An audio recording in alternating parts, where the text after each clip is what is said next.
Assalamu alaikum. Salam Allah to the supreme angels.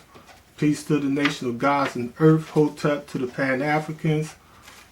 Black power to the revolutionaries.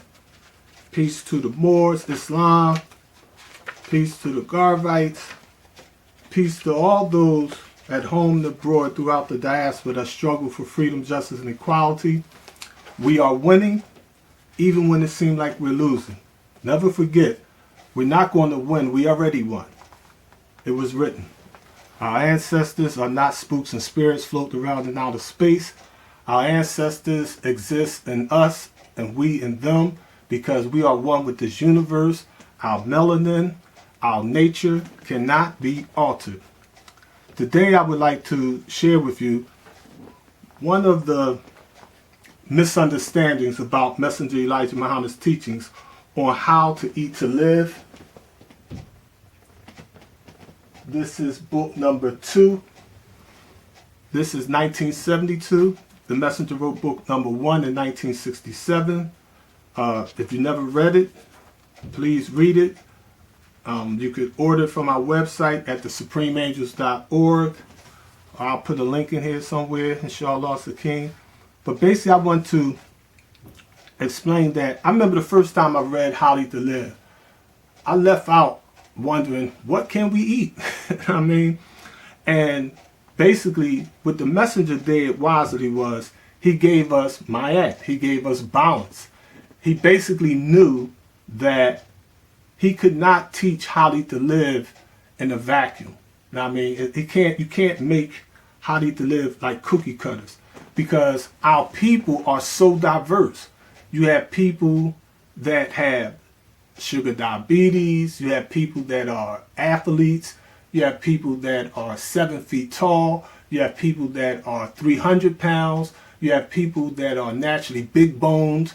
You have people that are older. You have newborn babies. You have teenagers. You have people that work in offices. You have people that are athletes.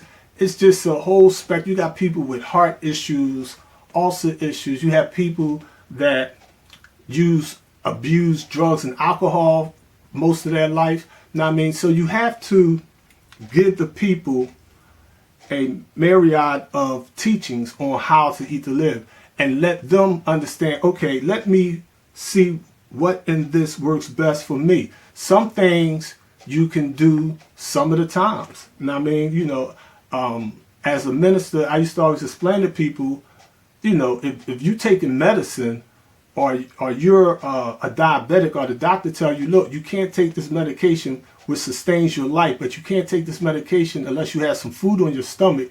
When December Ramadan came around, you know, you had brothers and sisters that literally would harm themselves.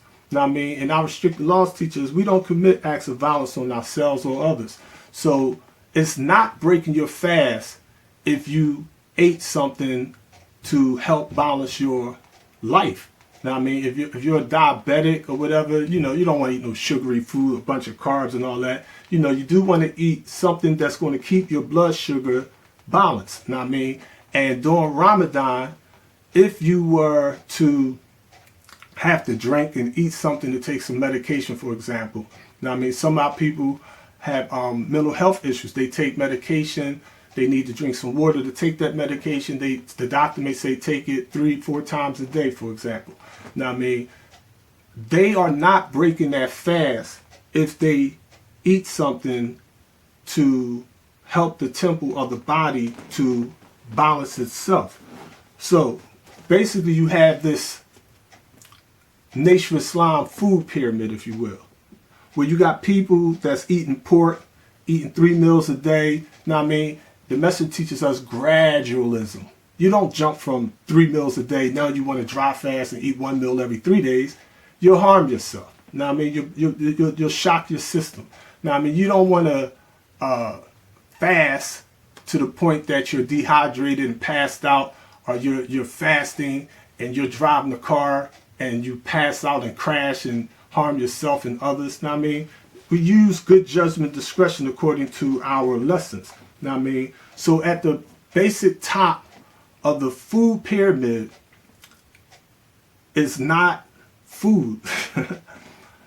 At the top of the food pyramid of how to eat to live is nothingness, meaning that at the top, you don't eat vegan, you don't drink spring water, you don't eat or drink anything. At the top of the food chain is mentalism.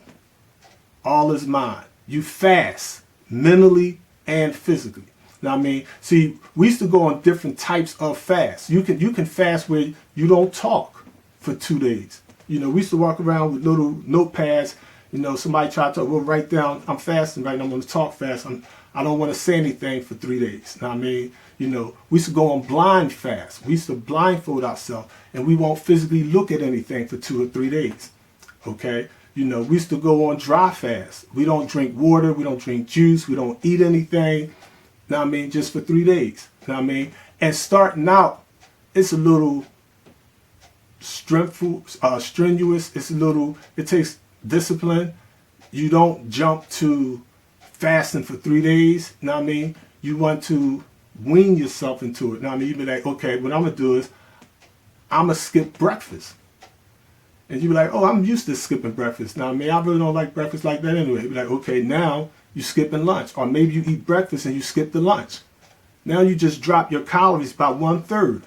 Over a year, you see, oh, okay, the body's starting to look good. My blood pressure coming down. The cholesterol levels is dropping. Now, I mean, I'm leaving the red meat alone, and I'm just eating chicken and fish. Now, I mean, then you'd be like, okay, I don't eat fried chicken and fried fish no more. I just eat baked chicken and baked fish, the lean parts. I take the skin off.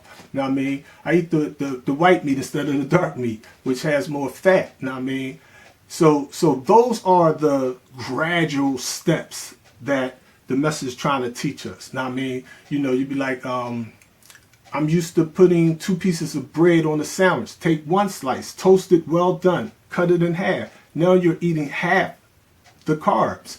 You see, you still got your little sandwich.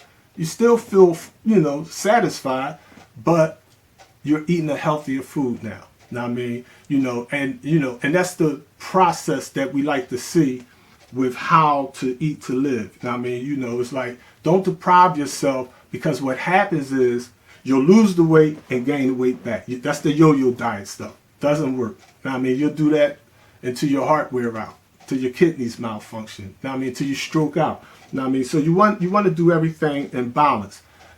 The best, if I was to offer someone some advice on what is the best diet or the best way to eat in 2022, I would explain to them, I would conclude that in this day and time, the best thing to do is try to eat a strictly vegan or vegetarian lifestyle. Try to eat nothing but fruits, vegetables, stone ground, well toasted breads. Now, I mean, like, don't eat the whole grain wheat bread, but eat the stone ground wheat bread. Make sure it's well toasted.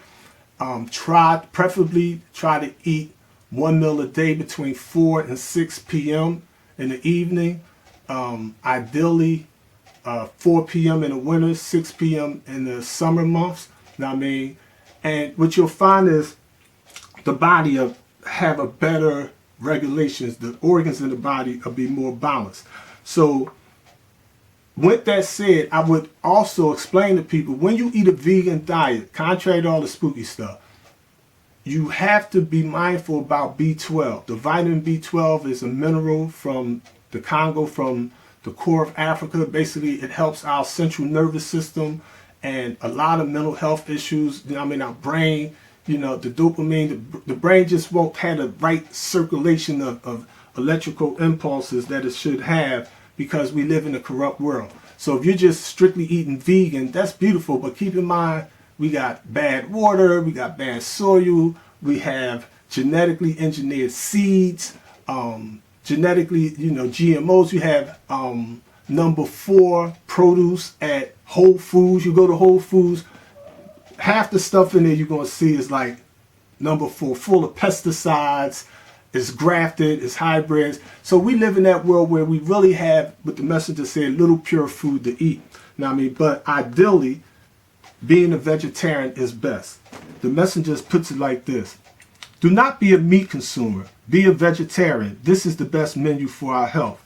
How to Eat to Live, Book 2, page number 64.